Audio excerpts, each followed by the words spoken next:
வணக்கம். ஆகாஷவாணி திருச்சிராப்பள்ளி. மாநில செய்திகள் வாசிப்பவர் ஆனந்தி முத்தையன். தலைப்புச் செய்திகள். நாட்டு மக்களுக்கான நல்ஆளுமை மற்றும் வளர்ச்சியை உறுதி செய்ய மத்திய அரசு செயலாற்றி வருவதாக பிரதமர் திரு நரேந்திர மோடி தெரிவித்துள்ளார். தேசத்தின் மேம்பாட்டிற்கான முதுகெலும்பாக சிறு குறு நடுத்தர தொழில் நிறுவனங்கள் திகழ்கிறது என்று மத்திய அமைச்சர் திரு ஜித்தன் ராம் மாஞ்சி கூறியுள்ளார். புத்தக வாசிப்பின் அவசியத்தை முதலமைச்சர் திரு மு.க. ஸ்டாலின் வலியுறுத்தியுள்ளார். தை அமாவாசை பக்தி சிரத்தையுடன் இன்று கடைபிடிக்கப்படுகிறது. இந்தோரில் இந்தியாவிற்கு எதிரான 3வது இறுதி ஒருநாள் சர்வதேச கிரிக்கெட் போட்டியில் நியூசிலாந்து முதலில் பேட் செய்கிறது. இனி விரிவான செய்திகள். நாட்டு மக்களுக்கான நல்ஆளுமை மற்றும் வளர்ச்சியை உறுதி செய்ய மத்திய அரசு செயலாற்றி வருவதாக பிரதமர் திரு நரேந்திர மோடி தெரிவித்துள்ளார். அஸ்ஸாம் மாநிலத்தில் 2 புதிய அம்ரித் பாரத் ரயில் சேவைகளை கொடியசைத்து துவக்கி வைத்து பேசிய பிரதமர், அஸ்ஸாம் காலியாபோரில் 6950 கோடி ரூபாய் மதிப்பில் இன்று அடிக்கல் நாட்டப்பட்ட காசிரங்கா உயர் வழித்தடம் வன விலங்குகளின் பாதுகாப்பை உறுதி செய்வதோடு பல்லுயிர் பெருக்கத்திற்கும் வழிகோலும் என்றார். இயற்கையை பாதுகாப்பதன் மூலம் மனித குலத்திற்கு பல்வேறு வாய்ப்புகள் உருவாக்கப்படுவதாக சுட்டிக்காட்டிய பிரதமர், காசிரங்கா சுற்றுலா நிலையான வளர்ச்சியடைந்துள்ளதாகவும் வழிகாட்டி சேவைகள், போக்குவரத்து, கைவினைப் பொருட்கள் மற்றும் சிறு வணிகங்கள் மூலம் உள்ளூர் இளைஞர்களின் வருவாய் அதிகரித்துள்ளதாக கூறினார். தொடர்ந்து பிரதமர் மேற்குவங்க மாநிலத்தில் 3 அம்ரித் பாரத் விரைவு ரயில் சேவைகளை இன்று தொடங்கி வைக்கிறார். தேச வளர்ச்சிக்கான முதுகெலும்பாக சிறு குறு நடுத்தர தொழில் நிறுவனங்கள் திகழ்கிறது என்று மத்திய சிறு குறு நடுத்தர தொழில்கள் துறை அமைச்சர் திரு ஜித்தன் ராம் மாஞ்சி தெரிவித்துள்ளார்.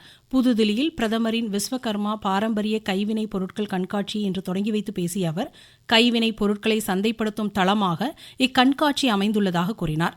இளையோருக்கான புதிய வேலைவாய்ப்புகளை விஸ்வகர்மா திட்டம் உருவாக்குவதாகவும் தெரிவித்தார். வரும் 31ஆம் தேதி வரை நடைபெறும் இக்கண்காட்சியில் பல்வேறு மாநிலங்களைச் சேர்ந்த 100க்கும் மேற்பட்ட கைவினைஞர்கள் பங்கேற்றுள்ளனர். நாட்டின் 77வது குடியரசு தினம் வரும் 26ஆம் தேதி கொண்டாடப்பட உள்ள நிலையில் நாடு முழுவதும் பாதுகாப்பு பலப்படுத்தப்பட்டுள்ளது. மக்கள் கூடும் இடங்கள், ரயில், விமான நிலையங்களில் பாதுகாப்பு பலப்படுத்தப்பட்டுள்ளது. சென்னை விமான நிலையத்தில் வரும் 30ஆம் தேதி வரை 5 அடுக்கு பாதுகாப்பு போடப்பட்டுள்ளது. பாதுகாப்பு கருதி குடியரசுத் தலைவர் மாளிகையை பொதுமக்கள் பார்வையிட வரும் 21ஆம் தேதி முதல் 29ஆம் தேதி வரை அனுமதி மறுக்கப்பட்டுள்ளது. இந்திய ஜப்பான் கடலோர காவல் படைகளின் கூட்டுப் பயிற்சி மும்பையில் இன்று நடைபெற்றது. கடல்சார் கூட்டாண்மையை எடுத்துரைக்கும் வகையில் இப்பயிற்சி நடைபெற்றது. புத்தக வாசிப்பின் அவசியத்தை முதலமைச்சர் திரு மு.க. ஸ்டாலின் வலியுறுத்தியுள்ளார். சென்னை பன்னாட்டு புத்தக திருவிழா நிறைவு நாள் நிகழ்ச்சியில் மொழிபெயர்ப்பு செய்யப்பட்ட 84 நூல்களை வெளியிட்டு பேசிய முதலமைச்சர், தமிழக அரசு சார்பில் தேசிய அளவில் செம்மொழி இலக்கிய விருது வழங்கப்படும் என்றார். மொழிபெயர்ப்பு நூல்களின் மூலம் உலக அளவிலான உயரிய சிந்தனைகளை தமிழர்களிடம் கொண்டு சேர்க்க வழிவகை செய்யப்பட்டுள்ளதாக கூறினார். தமிழ்நாடு தொழில் முதலீட்டுக்கு மட்டுமின்றி சிந்தனைகளை பகிர்ந்து கொள்ளும் சிறந்த மாநிலமாக திகழ்கிறது என்று கூறிய முதலமைச்சர், அனைத்து மாவட்டங்களிலும் புத்தக திருவிழாக்கள் நடத்தப்படுவதை சுட்டிக்காட்டினார். இந்நிகழ்ச்சியில் பேசிய மாநில பள்ளிக்கல்வித்துறை அமைச்சர் திரு அன்பில் மகேஷ் பொய்யாமொழி, கடந்த 16ஆம் தேதி தொடங்கிய இந்த புத்தக திருவிழாவில் 104 நாடுகளைச் சேர்ந்த பதிப்பாளர்கள் கலந்து கொண்டதாக கூறினார். முன்னதாக ஈரோடு மாவட்டம் வெள்ளோட்டில் அமைக்கப்பட்டுள்ள நதிநீர் இணைப்பின் முன்னோடி மன்னர் காலிங்கராயனின் முழு உருவ சிலையை முதலமைச்சர் சென்னையிலிருந்து காணொலி வாயிலாக திறந்து வைத்தார். தமிழக சட்டப்பேரவை கூட்டத்தொடர் நாளை மறுநாள் தொடங்குகிறது. இந்த ஆண்டின் முதல் கூட்டத்தொடர் இது என்பதால் ஆளுநர் திரு ஆர்.என். ரவி உரையுடன் கூட்டத்தொடர் தொடங்க உள்ளது.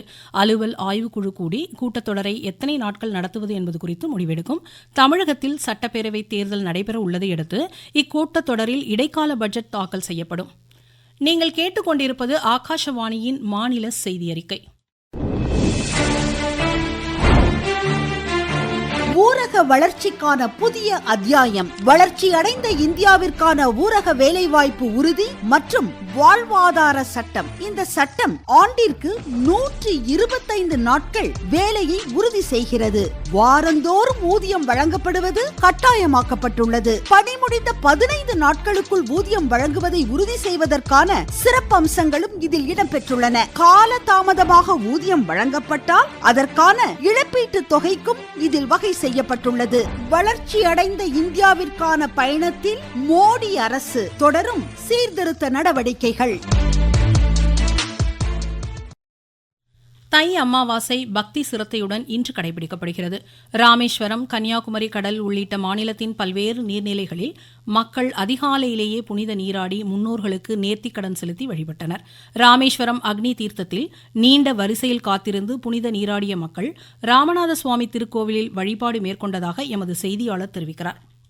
இந்துக்களின் புனித தலமான ராமேஸ்வரத்தில் இன்று தை அமாவாசையை முன்னிட்டு நீர்நிலைகளில் புனித நீராடி தர்ப்பணம் கொடுத்தால் முன்னோர்களது ஆசி கிடைக்கும் என்பது ஐதீகம். இதன் காரணமாக தமிழகத்தின் மட்டுமின்றி அண்டை மாநிலங்களில் இருந்து அதிகாலை முதலே பல்லாயிரக்கணக்கான பக்தர்கள் வருகை தந்தனர். இவர்கள் அக்னி தீர்த்தத்தில் நீராடி தங்களது முன்னோர்களுக்கு பிண்டம் வைத்து தர்ப்பணம் செய்தனர். பிறகு அருள்மிகு ராமநாத சுவாமி திருக்கோவிலில் உள்ள 22 புண்ணிய தீர்த்தங்களில் நீராடி ராமநாத சுவாமி மற்றும் ஸ்ரீ பர்வதவர்த்தினி அம்பாளை நீண்ட வரிசையில் காத்திருந்து தரிசனம் செய்தனர். ராமேஸ்வரத்திலிருந்து கார்த்திகேயன். முக்கடல் சங்கமிக்கும் கன்னியாகுமரி கடலில் பெருந்திரளான மக்கள் அதிகாலையிலேயே புனித நீராடி முன்னோர்களுக்கு தர்ப்பணம் செலுத்தியதாக எமது செய்தியாளர் தெரிவிக்கிறார். கன்னியாகுமரி கடலில் தை அமாவாசையை முன்னிட்டு இன்று ஆயிரக்கணக்கான பக்தர்கள் புனித நீராடி மறைந்த தங்கள் முன்னோர்களுக்கு தர்ப்பணம் கொடுக்க பச்சரிசி, எள், பூக்கள் மற்றும் தர்ப்பை, புல் ஆகியவற்றை ஒரு வாழை இலையில் வைத்து தலையில் சுமந்து சென்று கடலில் தூவி வேத மந்திரங்கள் ஓதி முன்னோர்கள் ஆன்மா சாந்தி அடைய இறைவனை வேண்டி பிரார்த்தனை செய்தனர். மேலும் பித்ருதோஷம் நீக்க வழிபாடும் நடத்தினர். கன்னியாகுமரியிலிருந்து குமரன், விவேகானந்த். நாகை வேதாரண்யம் சன்னதி கடல், கோடியக்கரை, ஆதிசேது கடல் பகுதிகளிலும் அரிசி, காய்கனிகள் போன்றவற்றை படைத்து முன்னோர்களுக்கு திதி கொடுத்து மக்கள் புனித நீராடி வழிபட்டனர். குற்றாலம், திருச்சி ஸ்ரீரங்கம் அம்மா மண்டபம், ஒகேனக்கல் காவிரியாறு, திருவையாறு காவிரி ஆற்றங்கரை, மயிலாடுதுறை காவிரி துலாக்கட்ட பகுதியிலும் ஏராளமானோர் புனித நீராடி முன்னோர்களுக்கு நேர்த்திக்கடன் செலுத்தி வழிபட்டனர். தமிழகத்தில் வாக்காளர் பட்டியலில் பெயர் சேர்ப்பதற்கான கால அவகாசம் இன்றுடன் முடிவடைகிறது. ஜனவரி 1ஆம் தேதியை தகுதி நாளாக கொண்டு புதிய வாக்காளர்கள் பெயர் சேர்த்தல் மற்றும் முகவரி மாற்றம் உள்ளிட்ட திருத்தங்களை மேற்கொள்ளலாம். அடுத்த மாதம் 17ஆம் தேதி இறுதி வாக்காளர் பட்டியல் வெளியிடப்படும். பிஇ, பிடெக் உள்ளிட்ட பொறியியல் படிப்புகளுக்கான ஒருங்கிணைந்த ஜேஇஇ தகுதி தேர்விற்கான நுழைவு சீட்டுகளை தேசிய தேர்வு முகமை இணையதளத்தில் வெளியிட்டுள்ளது. முதன்மை தேர்வு வரும் 21ஆம் தேதி முதல் 24ஆம் தேதி வரை நடைபெறவுள்ளன. தமிழகத்தில் பொங்கல் பரிசு தொகுப்பு பெறாத குடும்ப அட்டைதாரர்கள் அந்தந்த நியாய விலை கடைகளில் அவற்றை பெற்றுக் கொள்ளலாம் என தமிழக அரசு தெரிவித்துள்ளது. காஞ்சிபுரம் மாவட்டத்தில் எரிவாயு நுகர்வோர் குறைதீர் நாள் கூட்டம் ஆட்சித்தலைவர் திருமதி கலைச்செல்வி மோகன் தலைமையில் வரும் 23ஆம் தேதி நடைபெறவுள்ளது. அரியலூர் மாவட்டத்தில் மின் நுகர்வோர் குறைதீர் நாள் கூட்டம் நாளை மறுநாள் நடைபெறுகிறது. சிவகங்கை மாவட்டத்தில் செய்தி மக்கள் தொடர்புத்துறை சார்பில் மேற்கொள்ளப்பட்டு வரும் சுதந்திர போராட்ட தியாகி ஜீவானந்தம் அரங்கம் அமைக்கும் பணிகளை மாவட்ட ஆட்சித்தலைவர் திருமதி பொற்கொடி ஆய்வு செய்தார். ஈரோடு மாவட்டம் சத்தியமங்கலம் வனப்பகுதியை சுற்றியுள்ள கிராம பகுதிகளில் இரவு நேரங்களில் புலிகள் நடமாட்டம் காணப்படுவதை அடுத்து வனத்துறையினர் கண்காணிப்பு பணியில் ஈடுபட்டுள்ளனர். பொதுமக்கள் இரவு நேரங்களில் தேவையின்றி வெளியே வருவதை தவிர்க்குமாறும் அறிவுறுத்தப்பட்டுள்ளனர். நாமக்கல் மாவட்டம் கொல்லிமலையில் தொடர் விடுமுறையொட்டி சுற்றுலா பயணிகளின் வருகை அதிகரித்துள்ளதாக எமது செய்தியாளர் தெரிவிக்கிறார்.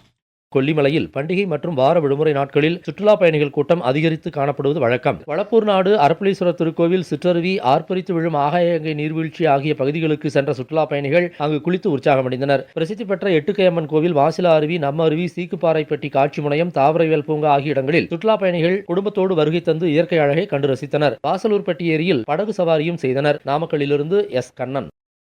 பழனி அருள்மிகு தண்டாயுதபாணி சுவாமி திருக்கோவில் தைப்பூச திருவிழாவையொட்டி பல்வேறு மாவட்டங்களிலிருந்து ஏராளமான பக்தர்கள் பாத யாத்திரையாக வந்து தங்களது நேர்த்திக்கடனை செலுத்தி வருகின்றனர். நாகர்கோவில் தாம்பரம் இடையே சிறப்பு அதிவிரைவு ரயில் இன்று இயக்கப்படுகிறது. மாலை 5 மணிக்கு நாகர்கோவிலிருந்து புறப்படும் இந்த ரயில் மதுரை, திண்டுக்கல், திருச்சி, விருத்தாச்சலம் வழியாக நாளை காலை 4:10க்கு தாம்பரம் சென்றடையும். இந்தோரில் இந்தியாவிற்கு எதிரான 3வது இறுதி ஒருநாள் சர்வதேச கிரிக்கெட் போட்டியில் முதலில் பேட் செய்யும் நியூசிலாந்து சற்று முன் 4 ஓவரில் 2 விக்கெட் இழப்பிற்கு 16 ரன் எடுத்திருந்தது. முன்னதாக டாஸ் வென்ற இந்தியா முதலில் பந்து வீச தீர்மானித்தது. ஆஸ்திரேலிய ஓபன் டென்னிஸ் போட்டிகள் மெல்பர்னில் இன்று தொடங்கின. வரும் பிப்ரவரி 1ஆம் தேதி வரை இப்போட்டிகள் நடைபெறவுள்ளன. மீண்டும் தலைப்புச் செய்திகள். நாட்டு மக்களுக்கான நல்ல ஆளுமை மற்றும் வளர்ச்சியை உறுதி செய்ய மத்திய அரசு செயலாற்றி வருவதாக பிரதமர் திரு நரேந்திர மோடி தெரிவித்துள்ளார்.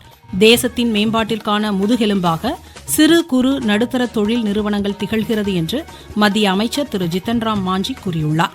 புத்தக வாசிப்பின் அவசியத்தை முதலமைச்சர் திரு மு க ஸ்டாலின் வலியுறுத்தியுள்ளார். தை அமாவாசை பக்தி சிரத்தையுடன் இன்று கடைபிடிக்கப்படுகிறது. இந்தோரில் இந்தியாவிற்கு எதிரான 3வது இறுதி ஒருநாள் சர்வதேச கிரிக்கெட் போட்டியில் நியூசிலாந்து சற்று முன் 4 ஓவரில் 2 விக்கெட் இழப்பிற்கு 16 ரன் எடுத்திருந்தது. இத்துடன் இந்த செய்தியறிக்கை முடிவடைந்தது.